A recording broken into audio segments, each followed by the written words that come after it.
आप देख रहे हैं एशियाई news.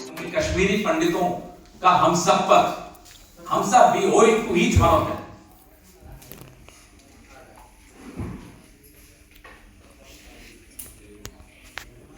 So while you are speaking, there is an op-ed that has been written by Kiran Rijiju of the Nehru blunders that has been done in Kashmir. That's the reason the situation in Kashmir is like this. He has pointed out 7 points. The approaching the United Nations or the accession. He has been saying that the situation that we are facing right now is because of Nehruvian policy. As I said in my press briefing today, those leaders of the BJP who are students of the WhatsApp nursery need to revisit their own history classes. They need to understand if all that they are saying is true. Please respond to 2 questions of ours. How is it that during the Dr. Manmohan Singh era, 75% people would participate in the democratic process through elections in the state? How is it that target killings stopped? Just get us the answer from Mr. Kiran Rijiju or whoever wants to answer. Any student of the WhatsApp nursery of Narendra Modi. We'll be happy to get the answer from them. They have no idea of contemporary history of the country. It's very easy to blame Nehruji for this, Indiraji for something else, Narasimha Rao for something else, as the finance minister keeps doing, and Dr. Manmohan Singh for the rest. Give us answers. You've been in power for 8 years. And in these 8 years, what has been your achievement in Jammu and Kashmir?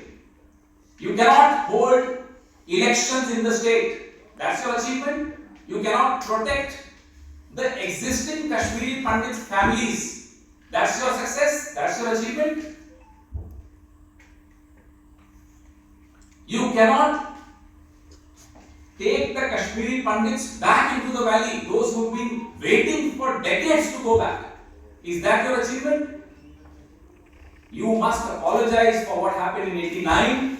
You must apologize for what's happening now. You must bring out a white paper ASAP, as soon as possible. Sir, क्या इस स्थिति के लिए निर्वाचित सरकार का नहीं होना या फुल स्टेट का नहीं होना एक बड़ा फैक्टर आप मानते हैं? किसी भी कॉन्फ्लिक्ट जोन में क्या रास्ते होते हैं कॉन्फ्लिक्ट को खत्म करने? समुदायों के बीच के संबंध सुधरे,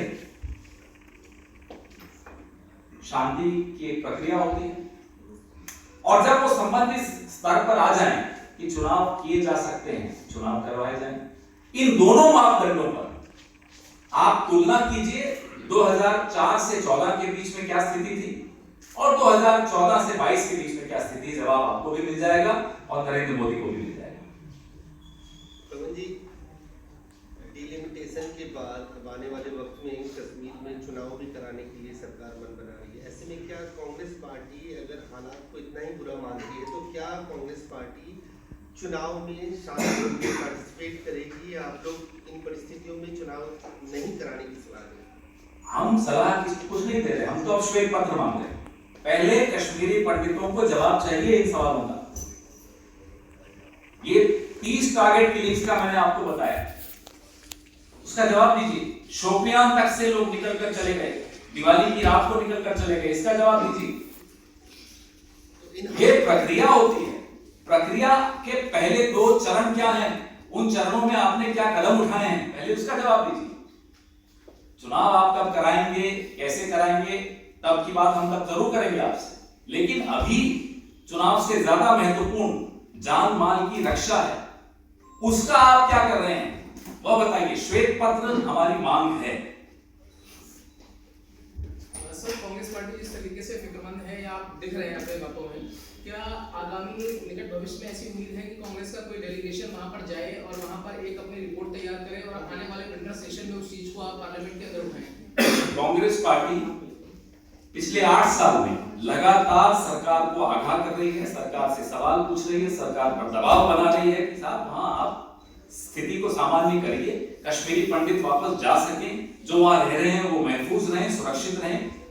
मुझे आप बताइए कि 70 मंत्री जा रहे हैं, 10 अक्टूबर से इनकी ये यात्रा आउटरीच की शुरू हुई है, आप कश्मीरी पंडितों के कैंप में नहीं जा सकते। ये है आउटरीच। विपक्ष को तो जो करना है उससे कहीं ज्यादा कर रहा है। सरकार आपकी है, एलजी आपके हैं, सब कुछ आप ही का है, 303 सीटें हैं आपकी। कहां है कश्मीर में सामान्य स्थिति?